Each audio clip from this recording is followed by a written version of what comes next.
আজকে যে আমরা বলি আমরা একটা গণতান্ত্রিক বাংলাদেশ, তার ভিত্তি শহীদ জিয়ার বহুদলীয় গণতন্ত্র, তার ভিত্তি আমাদের দেশের নেত্রীর সংসদীয় গণতন্ত্র। নতজন পররাষ্ট্রনীতি থেকে ইন্ডিয়ার ভারতীয় আধিপত্যবাদ ভেঙে সারা বিশ্বের সাথে সম্পৃক্ত করার যে পররাষ্ট্রনীতি, সেটি ছিল শহীদ প্রেসিডেন্ট জিয়া রহমানের সর্বপ্রথম কূটনৈতিক সংস্কার, যার কারণে আমরা যুক্তরাষ্ট্র, যুক্তরাজ্য, মধ্যপ্রাচ্য, ইউরোপ সহ বিশ্বের প্রতিটা দেশের সাথে আজ সম্পৃক্ত। আমাদের শহীদের হাত ধরেই বাংলাদেশ ইতিহাসে সবচেয়ে প্রথমবারের মতন আমাদের অর্থনৈতিক এবং শিল্পায়ন খাতের সংস্কার হয়। উনি শহীদ হয়েছেন, কিন্তু আজ 40 বছর পেরিয়ে যাওয়ার পরও আজও বাংলাদেশের পুরো অর্থনীতি দাঁড়িয়ে রয়েছে বিদেশে আমাদের গার্মেন্টস রপ্তানির উপর, বিদেশে আমাদের জনশক্তি রপ্তানির উপর। এই দুটোই ছিল শহীদ জিয়ার কালজয়ী সংস্কারের ফসল। মালয়েশিয়ান প্রযুক্তিতে তৈরি অত্যাধুনিক cleaning machine modern vacuum cleaner যে কোনো ধরনের ধুলো ময়লাকে পরিষ্কার করে ঘরকে করে তুলুন চকচকে ও আকর্ষণীয়। Modem, brand of luxury. সুতরাং আজকে যে আমরা বলি আমরা বাংলাদেশি, সেই বাংলাদেশি হয়েছে আমরা স্বাধীনতার মাধ্যমে। সেই স্বাধীনতার ঘোষণা দিয়েছিলেন, সেই স্বাধীনতা ছিল, সেই ঘোষণা ছিল বাংলাদেশ নামক রাষ্ট্রের জন্মের জন্য সবচেয়ে বড় সংস্কার। সুতরাং প্রিয় নেতৃবৃন্দ, আমাদের উপলব্ধি করতে হবে আমাদের যে সত্তা, আমরা বাংলাদেশি, আমরা গণতন্ত্র চাই, আমরা সার্বভৌমত্ব চাই, আমরা স্বাধীন দেশের স্বাধীন নাগরিক হিসেবে নিজেদের মালিকানা নিয়ে সসম্মানে সগৌরবে বসবাস করতে চাই।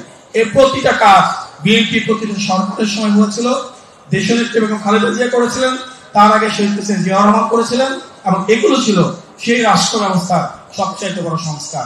এই প্রত্যেকটা সংস্কার সফল হয়েছিল কেন? কারণ প্রতিটা সংস্কার কাজ জনগণের ভোটে নির্বাচিত, জনসম্পৃক্ত, জনগণের কাছে দায়বদ্ধ সংস্কার সরকারের মাধ্যমে সম্ভব হয়েছিল। সুতরাং আজকের বাংলাদেশেও আমাদের নেতা বিএনপির ভারপ্রাপ্ত চেয়ারম্যান জনাব তারেক রহমান যে সংস্কার প্রস্তাবনা দিয়েছিলেন, বাংলাদেশের 20 কোটি মানুষের একজন নাই যার জীবনের ভাগ্য পরিবর্তনের মাধ্যমে হবে না।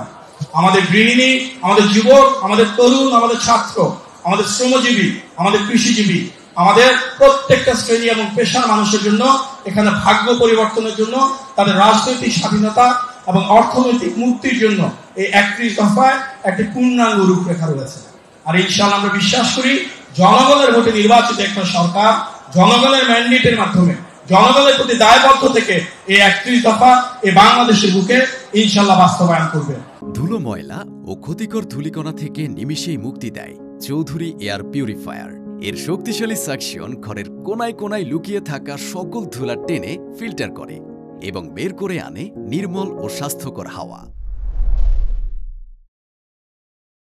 সেটা করবার জন্য একটা বৃহত্তর জাতীয় ঐক্যের মাধ্যমে আমাদের জাতীয়তাবাদী শক্তিকে ধারণ করে নিশ্চিত করতে হবে যখন একটা নির্বাচন হবে ইনশাআল্লাহ সবাই যেভাবে প্রত্যাশা করছে বিপুল ভাবে বিজয়ী ইনশাআল্লাহ আমরা বিএনপি সরকার গঠন করব এবং এই 31 দফাকে ঘরে ঘরে পৌঁছে দিয়ে সেটা ভিত্তি স্থাপন করবার মাধ্যমে গণতান্ত্রিক বাংলাদেশে শহীদ এবং আমাদের দেশের নেত্রী যেভাবে গণতন্ত্র, স্বাধীনতা এবং সার্বভৌমত্ব নিশ্চিত করেছিলেন, ঠিক একইভাবে আবারও আমরা আমাদের নেতার মাধ্যমে উন্নয়ন এবং উৎপাদনের রাজনীতিকে স্থাপন করব, গণমানুষের জন্য একটি অন্তর্ভুক্তিমূলক এবং অংশীদারিত্বমূলক বাংলাদেশ প্রতিষ্ঠা করব ইনশাআল্লাহ।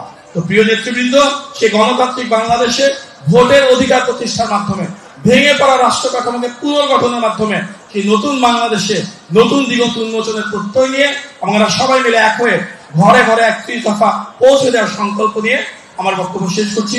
আপনারা সবাই ভালো থাকবেন। আসসালামু আলাইকুম।